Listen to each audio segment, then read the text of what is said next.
बाद।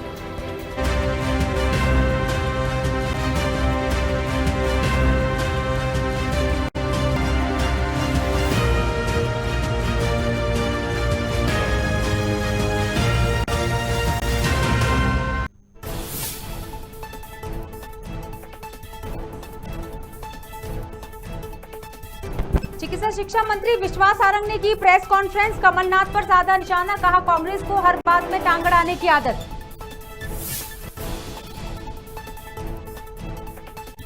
पन्ना में शादी की दावत में परोसा गया वन्य जीव का सांभर। वन विभाग और पुलिस ने आरोपी के घर 70 किलो वन्य जीव सांभर का मांस किया जब्त। पुलिस ने 3 आरोपियों को किया गिरफ्तार। सीतापुर में वन विभाग ने नहीं किया मजदूरी का भुगतान। 5 महीने बाद भी मजदूरों को नहीं मिल रही मजदूरी। वन विभाग अधिकारी ने कहा शासन से नहीं आ रहा पैसा।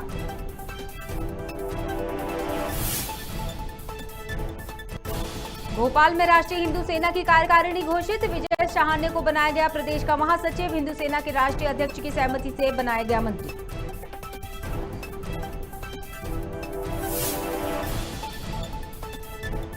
और जोबट में रिश्वत लेने का मामला आया सामने। लोकायुक्त ने सहायक सचिव को रिश्वत लेते रंगे हाथों किया गिरफ्तार। प्रधानमंत्री आवास योजना में मकान स्वीकृत कराने की मांगी रिश्वत।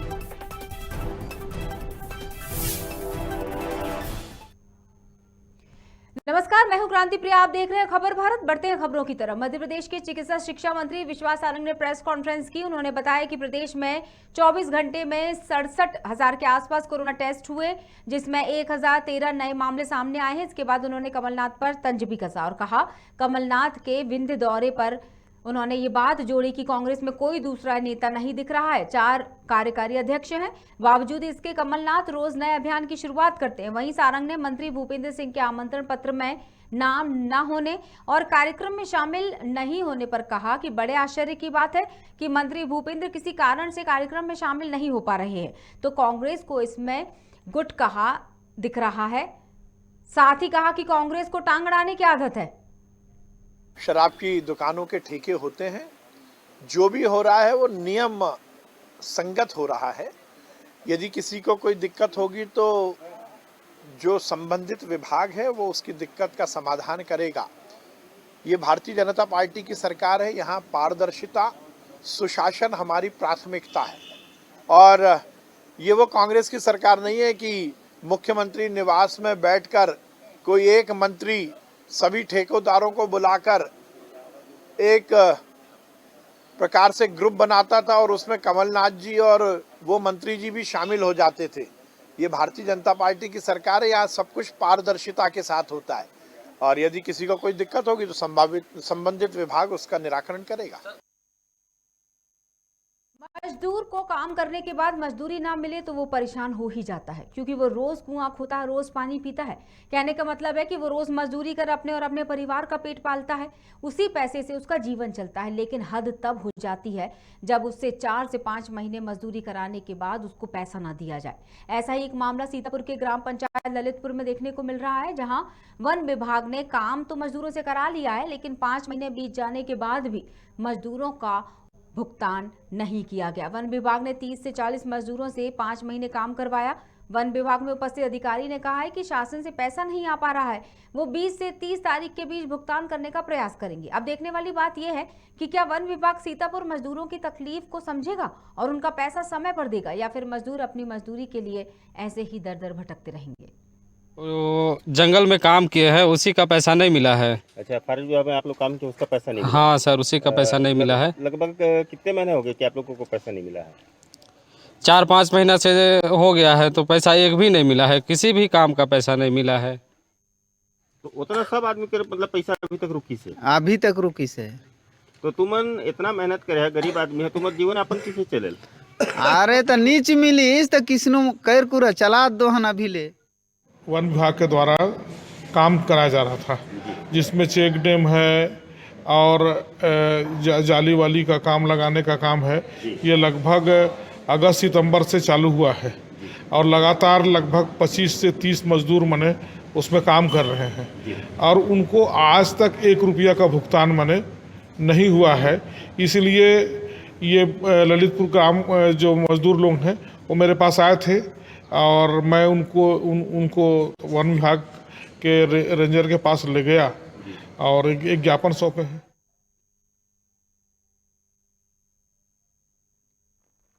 और हमारे साथ सीतापुर संवाददाता वशिष्ठ दास महंत जुड़ चुके हैं। वशिष्ठ, जिस तरह से खबर है कि 5 महीने बीत गए लेकिन काम कराने के बाद पैसा नहीं दिया, और जब अधिकारियों से बात की तो उन्होंने कहा उनके पास पैसा आया ही नहीं है शासन की तरफ से, क्या कहेंगे? जी, ये इनका बहाना है कि पैसा नहीं आया है, क्योंकि काम तो अभी भी चल रहा है और भुगतान किसी का हो नहीं रहा है। ये मजदूर तकरीबन 5 महीने पहले से इनके साथ काम कर रहे थे और इनसे बहुत सारे काम करवाए गए हैं। बोल्डर चेक डैम वगैरह बनवाया गया है, पौधों के रखरखाव के लिए उसका घेराव करवाया गया है, ब्रश वुड वगैरह बनवाए गए हैं। मतलब बहुत सारे काम, बहुत सारे प्रोजेक्ट इनके द्वारा इन मजदूरों से कराया गया है। लेकिन शुरू से अभी तक ये करीबन 5 महीने होने जा रहा है, इनको एक पैसा भी भुगतान नहीं हुआ है। इन्होंने कई बार इसके बारे में बात की, परंतु इनका कहना है साफ तौर पर कि अभी पैसा नहीं आया है। तो अगर काम हो रहा है मैम, तो क्या ये जरूरी मतलब पैसा, बगैर पैसा के काम होता है क्या? बिल्कुल सही बात है, और खास तौर से जब बात ऐसे लोगों की हो जो रोज कमाते रोज खाने वाले लोग हैं। पिछले 5 महीने से उनका जीवन कैसे चल रहा होगा, एक मजदूर कैसे अपने घर को चला रहा होगा बिना पैसे के पिछले कई महीनों से, इसका अंदाजा वो अधिकारी कभी नहीं लगा पाएंगे जो सरकारी गाड़ियों में बैठकर अपने दफ्तर पहुंचते हैं। जी, एक्चुअली काफी गरीब तबके के लोग हैं, इनका काम मजदूरी करना है और जो पैसे इनको मिलते हैं उससे अपने परिवार को चलाते हैं। अभी बताइए, ये लोग दूसरी जगह काम करने नहीं गए हैं, लगातार 4-5 महीनों से यहाँ काम कर रहे हैं। अभी काम वशिष्ठ, अभी काम निरंतर चल रहा है? जी, ये जो मजदूर है इन्होंने तो पैसे नहीं मिलने के कारण काम को स्थगित कर दिया है। बाकी और भी कुछ मजदूर हैं जो काम कर रहे हैं, इनके और प्रोजेक्ट चल रहे हैं। जैसे अभी एक पहाड़ में मैं बीच में इसी मामले को लेकर देखने गया था, तो एक बांध का निर्माण करवा रहे हैं पहाड़ के ऊपर में। तो वहाँ पे कुछ मजदूर लगे हुए हैं। मैंने इनसे बात की तो मजदूरों ने कहा कि हम लोग को पैसा नहीं मिला, हमारी माली हालत बहुत ज्यादा खराब हो चुकी है, हम दूसरी जगह काम करने जा रहे हैं। तो दूसरे मजदूरों को उन्होंने फिर काम पे लगा दिया है। बिल्कुल। अधिकारियों से जब बात हुई तो उनका क्या कहना था? जिस समय ये ज्ञापन सौंपने गए थे उस समय रेंजर साहब नहीं थे, लेकिन जो दूसरे कर्मचारी थे जिनको ये जानकारी दी गई, जिनके पास से बात रखी गई, तो उनका कहना है कि फिलहाल हमें अभी छत्तीसगढ़ शासन से पैसा नहीं आया है और हम अभी पैसा का भुगतान नहीं करेंगे। लेकिन जैसे ही प्रभात सलको जी के द्वारा कहा गया कि आप पैसा काम कर रहे हैं तो देना पड़ेगा, तो उन्होंने समय मांगा है, क्योंकि अभी तक 5 महीने बीत चुके हैं। और कितना समय चाहिए उनको, बोलिए? उनको ये समझ नहीं आता कि और कितना समय वो लेंगे पैसे को देने के लिए मजदूरों को? उनके पास पैसे हैं कि नहीं है तो पता नहीं मैम, लेकिन बहाने बहुत ज्यादा हैं। हर बार कोई मतलब मजदूर आता है या बात करने आते हैं लोग, तो उनको नेक्स्ट समय देकर जी भेज दिया जाता है। जी जी जी, बिल्कुल। चलिए, बहुत बहुत शुक्रिया वशिष्ठ तमाम जानकारियों के लिए।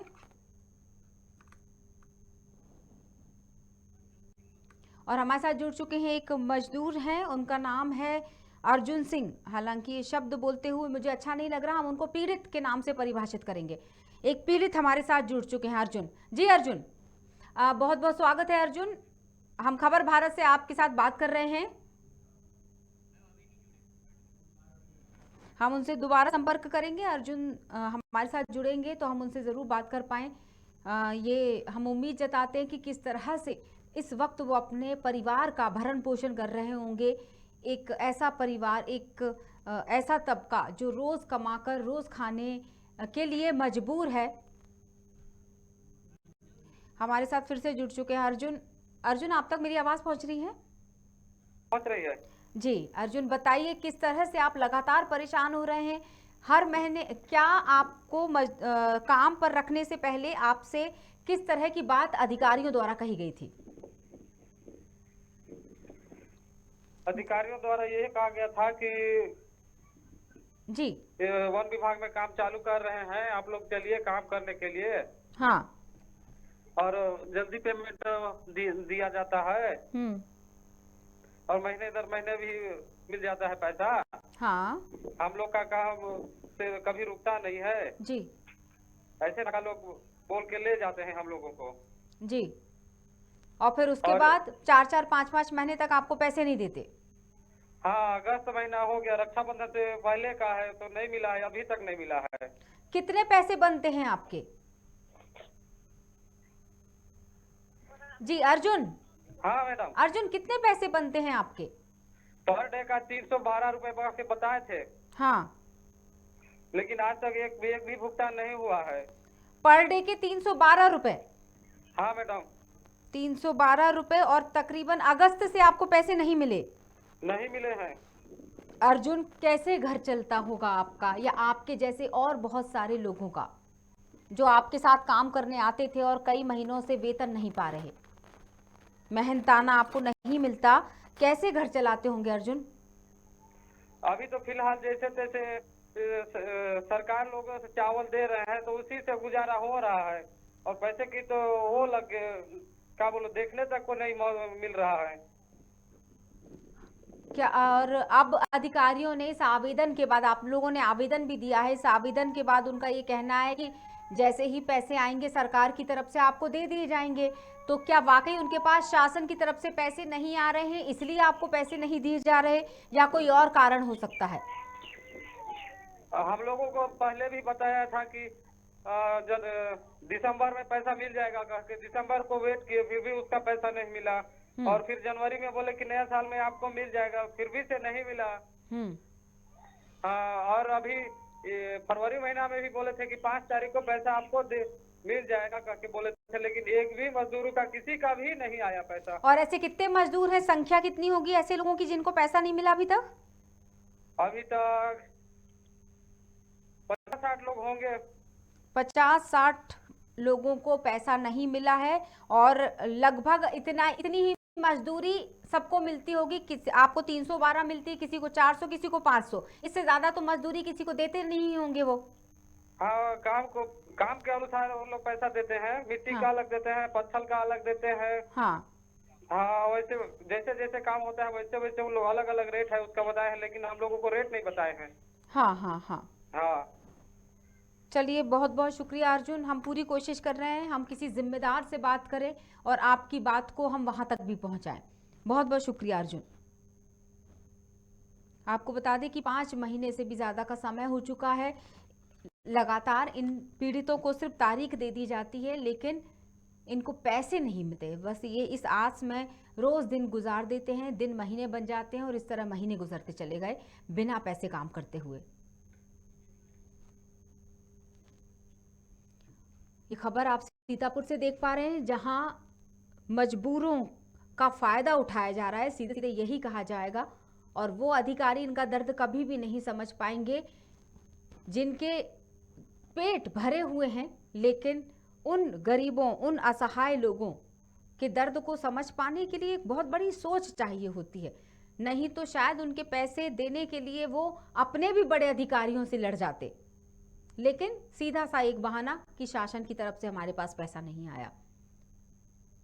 ये कैसे संभव हो सकता है कि 4 से 5 महीने बीत गए, मजदूरों से लगातार काम करवाया जा रहा है, यानी कि काम तो निरंतर चल ही रहा है लेकिन उस काम के एवज में उनकी मजदूरी नहीं दी जा रही।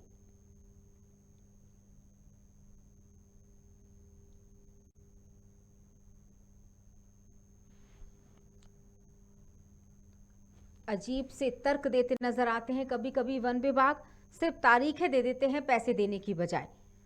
कभी दिसंबर में, अभी हमारी जब एक पीड़ित से बात हो रही थी अर्जुन से, तो उन्होंने बताया, तो तारीख पे तारीख देते नजर आते हैं। भोपाल में राष्ट्रीय हिंदू सेना ने संगठन की कार्यकारिणी घोषित कर दी है। हिंदू सेना के राष्ट्रीय अध्यक्ष की सहमति से संगठन मंत्री अनूप मुखिया के द्वारा विजय शाहने को प्रदेश का महासचिव बनाया गया है।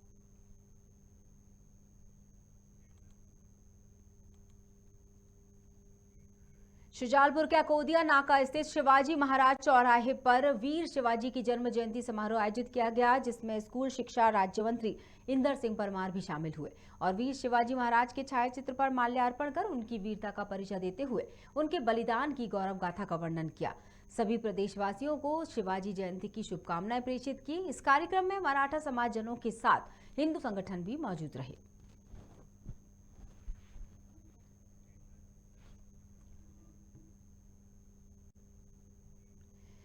चौबट के पानगोला पंचायत में रिश्वत मामले में लोकायुक्त विभाग ने सहायक सचिव को रिश्वत लेते रंगे हाथों गिरफ्तार किया है। बता दें कि वीरू बघेल को प्रधानमंत्री आवास योजना में मकान स्वीकृत हुआ था, जिसकी तीसरी किश्त को खाते में डालने के लिए रोजगार सहायक धना मौर्य ने युवक से 5,000 की रिश्वत मांगी थी। इसको लोकायुक्त ने रंगे हाथों पकड़ लिया।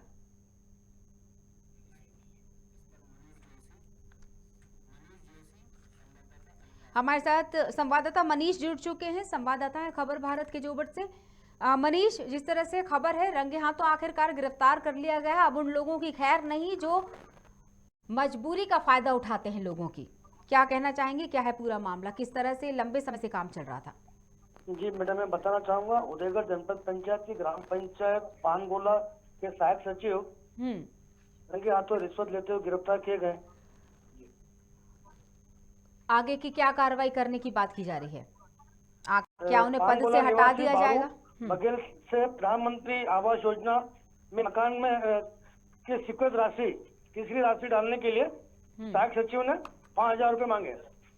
फिर क्या लोकायुक्त टीम ने उसके निवास स्थान पर रंगे हाथों गिरफ्तार किया।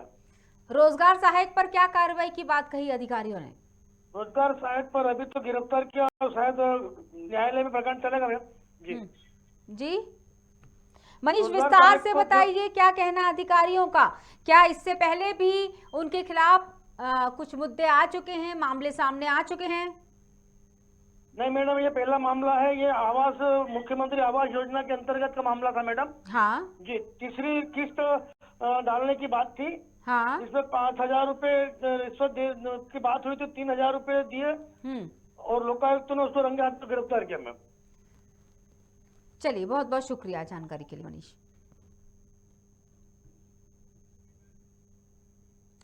पन्ना जिले में शादी की दावत में वन्य जीव सांभर परोसने का एक मामला सामने आया है। बता दें कि वन विभाग और पुलिस ने आरोपियों के घर से करीब 70 किलो वन्य जीव सांभर का मांस जब्त किया है।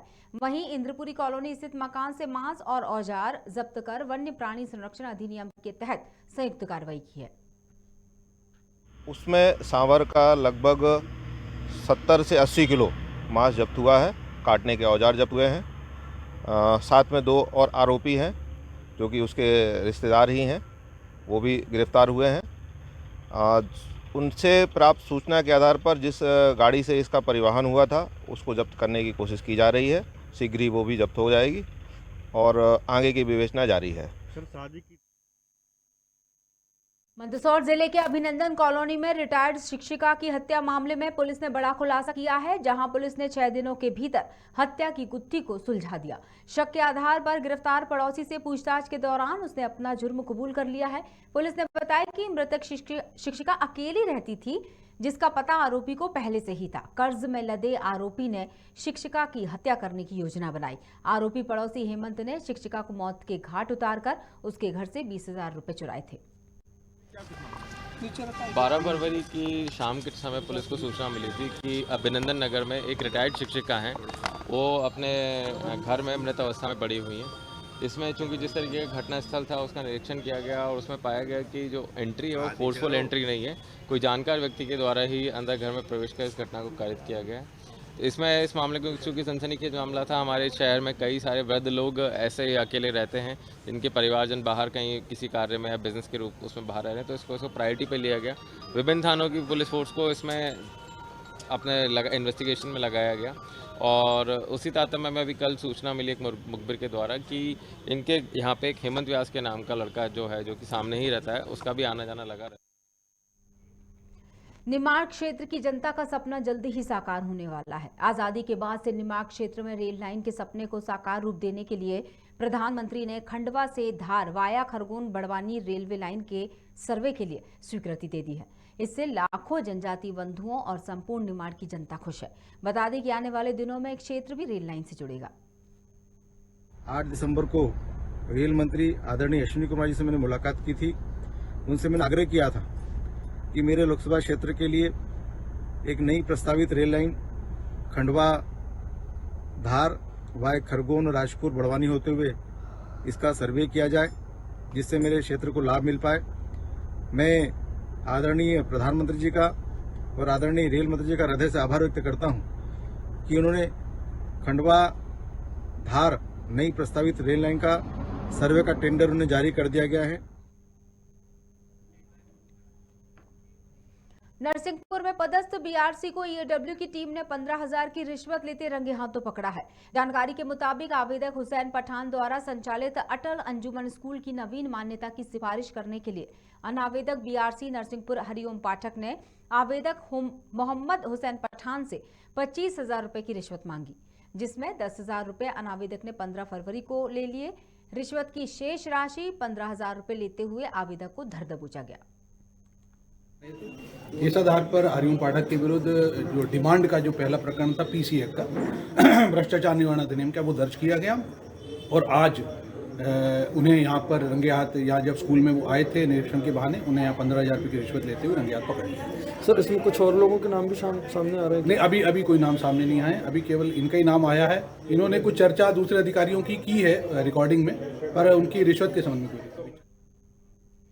बिलासपुर पुलिस की नशे पर लगातार कार्रवाई जारी है। पुलिस ने कोडीन युक्त सिरप खपाने की फिराक में घूम रहे 3 आरोपियों को गिरफ्तार कर लिया है और कब्जे से 1,000 नग कोडीन युक्त प्रतिबंधित सिरप जब्त भी कर ली है। पुलिस के मुताबिक 3 आरोपी जांजगीर चांपा के रहने वाले हैं। आरोपी कोडीन युक्त सिरप उत्तराखंड से लेकर आए थे। फिलहाल पुलिस ने मामला दर्ज कर लिया और आगे की कार्रवाई शुरू कर दी है। 1000 बॉटल्स कोडी वॉर की पकड़ाई गई हैं। ये कोडीन युक्त कफ सिरप है जिसको कि लोकल रूप में नशे के लिए उपयोग किया जाता है। इसमें जो मुख्य अभियुक्त है प्रणव दत्त, इसकी बलौदा क्षेत्र में एक मेडिकल की दुकान है और इसने उसी मेडिकल स्टोर के नाम से देहरादून से ये दवाई 10 पेटी मंगवाई थी और यहाँ पे हम लोगों को पहले 2 आरोपी मिले जिनको इसने 2 पेटियाँ सप्लाई करी थी और उसके बाद फिर उनकी पूछताछ पर इससे 8 पेटियां और इसकी गाड़ी पर से बरामद हुई। इस प्रकार से तीनों आरोपियों को एनडीपीएस एक्ट में गिरफ्तार करके रिमांड पर भेजा जा रहा है। जोबट नगर परिषद के वार्ड नंबर 13 के पार्षद के इस्तीफे के बाद अब जोबट की राजनीति गर्मा गई है। उपचुनाव में भाजपा और कांग्रेस दोनों पार्टियों ने अब दम दिखाना अपना शुरू कर दिया है। वहीं भाजपा और कांग्रेस के प्रत्याशियों ने पार्षद उपचुनाव को लेकर फॉर्म भर दिए हैं। इसी के साथ आरोपियों का दौर भी शुरू हो चुका है। जिला कांग्रेस के प्रवक्ता सुनील खेड़े ने भाजपा प्रत्याशी पर आरोप लगाते हुए कहा कि वो शराब माफिया है और वार्ड से बाहरी प्रत्याशी भी है। वहीं कांग्रेस की ओर से पार्षद पद के प्रत्याशी के समर्थन में जिले का कोई भी बड़ा नेता नजर नहीं आया है, जबकि बीजेपी प्रत्याशी के साथ वर्तमान विधायक सुलोचना रावत, पूर्व विधायक माधव सिंह डावर और जिला भाजपा के अध्यक्ष वकील सिंह ठकराला मौजूद रहे। हम लोगों ने अभी फॉर्म दाखिल किया है। चेतन जी हमारे उम्मीदवार हैं और जैसा कि आप जानते हैं कि भारतीय जनता पार्टी हर चुनाव में जीती है। अभी हमने विधानसभा चुनाव में जीत दर्ज की है और मैं दावे के साथ कह सकता हूं कि चुनाव में हम लोग ये चुनाव जीतेंगे। और भारतीय जनता पार्टी की जो जन कल्याणकारी योजनाएं हैं, चाहे वो केंद्र सरकार की हो या मध्य प्रदेश शिवराज सरकार की हो, सरकार ने हर समाज को छूने का प्रयास किया है और विकास के माध्यम से समाज का विकास हो, इसके लिए शिवराज सरकार, आदरणीय मोदी जी की सरकार प्रयत्नशील है और अनेकों विकास। मैं कांग्रेस से ने मेरे को टिकट दिया और मैं वहाँ का प्रत्याशी हूँ और मैं वार्ड में काम करूँगा और जितने भी लोगों की समस्या है और विकास भी करूँगा और सबकी समस्या घर घर जाके जानूँगा भी और मेरे वार्ड में जितने भी काम है उनको पूरा करूँगा और जितना भ्रष्टाचार नगर पालिका में हो रहा है उसको मैं उसके खिलाफ जाऊँगा। नगर पालिका किन मुद्दों को लेकर आप जनता के बीच जाएंगे? जो भी नगर पालिका में जितने भ्रष्टाचार चल रहे हैं और मैं तो मेरा खुद वार्ड का उम्मीदवार हूँ और जो बीजेपी सामने प्रत्याशी को उम्मीदवार खड़ी कर रही है वो तो मेरे वार्ड के बाहर का है और मैं खुद मेरे वार्ड का हूँ, तो मैं वो बात को लेकर जाऊँगा और सबकी समस्या सुनूंगा। आप भी एक प्रत्याशी, आपने फॉर्म भरा है, क्या कहना चाहिए? वार्ड नंबर जोबट पंचायत के वार्ड नंबर 13 से मैंने अपना फार्म भरा है और पार्टी अगर मुझे भरोसा करके टिकट देगी तो मैं इस वार्ड से चुनाव अपना लड़ूँ। किन मुद्दों को लेकर आप जनता के बीच जाएंगे? इसमें मेन है कि ये मुद्दे इसमें साफ़ सफाई का खास है और बिजली के पोल वगैरह है और रोड की मेन समस्या है जिसको हम जब जीतेंगे उसको आने वाले समय में उसको पूरी करेंगे। हमारा जो प्रत्याशी है सिमरोन, वो पढ़ा लिखा है, बेरोजगार है, इसलिए उसे हमने प्रत्याशी बनाया और भाजपा को कोई प्रत्याशी नहीं मिला तो उसने शराब बेचने वाले को प्रत्याशी बनाया और भाजपा की रीति नीति यही है, शराब पिलाओ और माहौल ख़राब करो नगर का। यह भी हमारा मुद्दा है। हम घर घर जाके ये बोलेंगे कि आए पिछले दिनों एक माहौल ख़राब हुआ था पिछले 8 दिन पहले जोबट में, वो भी नशे की वजह से हुआ है और भाजपा को कोई नहीं मिला तो उसने नशा मतलब दारू बेचने वाले जिम्मेवारी सौंपी है, मैं उस पर खरा उतरने की पूरी कोशिश करूंगा और वार्ड वासियों की जो समस्या है उस समस्या को जो कम समय उसमें भी कम से ज़्यादा करने की पूरी कोशिश करूंगा। कितने मतों से जीत के दावा करते हैं आप? जीतने की तो पूरी उम्मीद है दादा और अच्छे मतों से जीतेंगे। वार्ड की समीक्षा हमारे भारतीय जनता पार्टी की जो विकासशील योजनाएं चल रही हैं, हमारे घर घर हमारे प्रधानमंत्री आवास भवन बन रहे हैं, हमारे घर घर योजना दिया जा रहे है और हर काम हमारे भारतीय जनता पार्टी के जो काम चल रहे वो हम जनता तक पहुंचाएंगे। और इसी के साथ बुलेटिन में फिलहाल इतना ही। बने रहिएगा खबर भारत के साथ। नमस्कार।